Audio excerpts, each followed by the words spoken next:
और सबसे बड़ा उपदेश तो उन्होंने ये दिया, भागवत में 28 प्रकार के नरकों का वर्णन किया। 28 प्रकार के नरक, ये तो मुख्य मुख्य नरक बता दिए गए। नरक तो कई प्रकार के होते हैं। इतने भयानक भयानक नरक कि अगर आप उनके विषय में सोचेंगे, सुनेंगे, तो आप लोग कुछ कर ही नहीं पाएंगे। छोटी छोटी सी चीज में इतने बड़े बड़े नरक हैं कि उसको भोगते भोगते भोगते भोगते आपको कई जन्म बीत जाएंगे। ऐसे ऐसे भयानक नरक। तो छठे स्कंद में परीक्षित जी ने सुखदेव परमहंस जी से पूछा कि इतने भयानक भयानक नरक हैं, इनसे हमें छुटकारा कैसे मिलेगा। तो परीक्षित जी से सुखदेव परमहंस जी ने कहा कि उसके लिए प्रायश्चित करना होगा। अगर हम प्रायश्चित कर लेंगे अपने पापों का, तो हमें उन नरकों से छुटकारा मिल जाएगा। अपने पाप को जीव को स्वयं भोगना पड़ता है, कोई दूसरा भोगने नहीं आता। अवश्य में वो भोक्तव्यम कृतम कर्म शुभाशुभम। महाभारत कहती है महाभारत कि हम जो कर्म करते हैं शुभ या अशुभ, उसका फल हमें स्वयं भोगना पड़ता है। अभी हम चाहे जितनी मनमानी कर लें,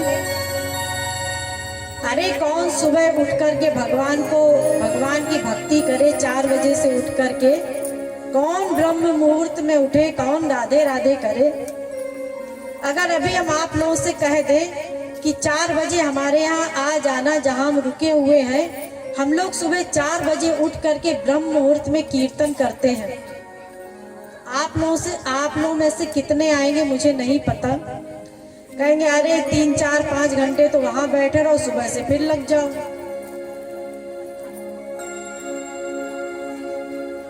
तो देखिए, अभी हम अपनी मनमानी कर ले, जितना हो सकता है कर ले, लेकिन भोगने के लिए हम स्वतंत्र नहीं हैं। कर्म करने के लिए तो हम स्वतंत्र हैं, लेकिन जब कर्म भोगा जाएगा तो उसका दंड भगवान देगा। हम स्वयं कर्म को नहीं भोग सकते।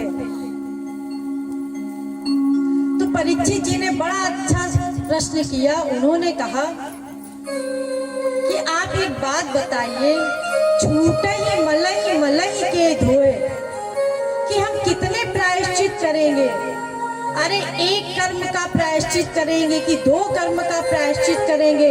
हम तो प्रति क्षण पाप कर रहे हैं, प्रति क्षण अपराध कर रहे हैं। कितने पापों का प्रायश्चित करेंगे। आप लोग जानते हैं पाप किसे कहते हैं। आप लोग सोचते होंगे हमने तो कोई पाप नहीं किया, हमने किसी से झूठ नहीं बोला, हमने किसी का मर्डर नहीं किया। तो सुन लीजिए पाप की परिभाषा क्या है।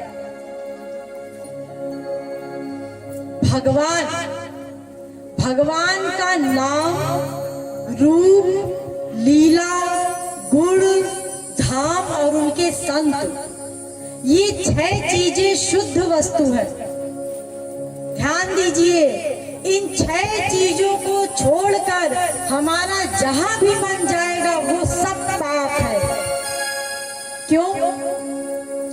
क्योंकि ये सब चीजें शुद्ध है। इन सब चीजों को छोड़ करके सभी वस्तुएं, सभी व्यक्ति माइक है, और जो माइक है, माया के अंडर में है, वो पाप के सिवा कुछ नहीं कर सकता।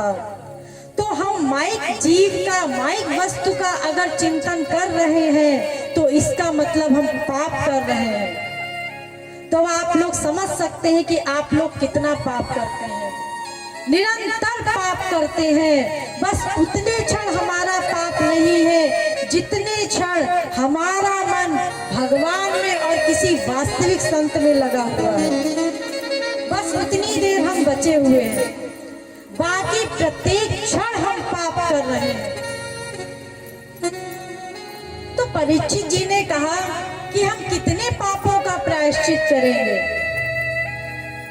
तो सुखदेव परमहंस जी ने कहा ये तो ठीक है, लेकिन उसके लिए हमें एक काम करना होगा।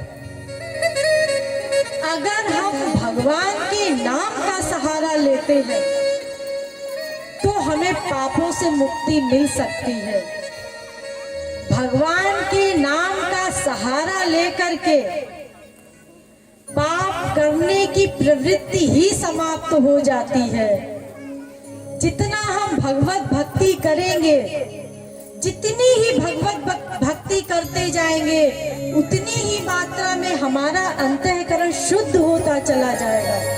और जितनी मात्रा में हमारा अंतःकरण शुद्ध होता चला जाएगा, उतनी ही मात्रा में हम पाप करना कम करते चले जाएंगे। और जब हम करते जाएंगे, भक्ति करते जाएंगे, तो एक दिन हमारी पाप करने की वृत्ति बिल्कुल समाप्त हो जाएगी। तो इसलिए भगवान नाम का सहारा लेना है। भगवान नाम का सहारा हम लेंगे तो हमें पापों से मुक्ति मिल जाएगी, पापों से छुटकारा मिल जाएगा। तो इसलिए भगवान के नाम का सहारा लीजिए। जब भगवान के नाम का हम सहारा लेते रहेंगे तभी हमारा अंतःकरण शुद्ध होगा। भगवान के नाम का सहारा लेंगे तो हमारा जो अंतःकरण मलिन है, भगवान के प्रेम में जब हम रोएंगे, तड़पेंगे, आंसू बहाएंगे, तो धीरे धीरे हमारा अंतःकरण शुद्ध होता चला जाएगा। और जैसे ही शुद्ध होता चला जाएगा, वैसे ही एक दिन हमें भगवान का आनंद, भगवान का प्रेम मिल जाएगा और हमारी पाप करने की वृत्ति भी सदा सदा के लिए समाप्त हो जाएगी। अब भगवान नाम की बात आई है तो थोड़ी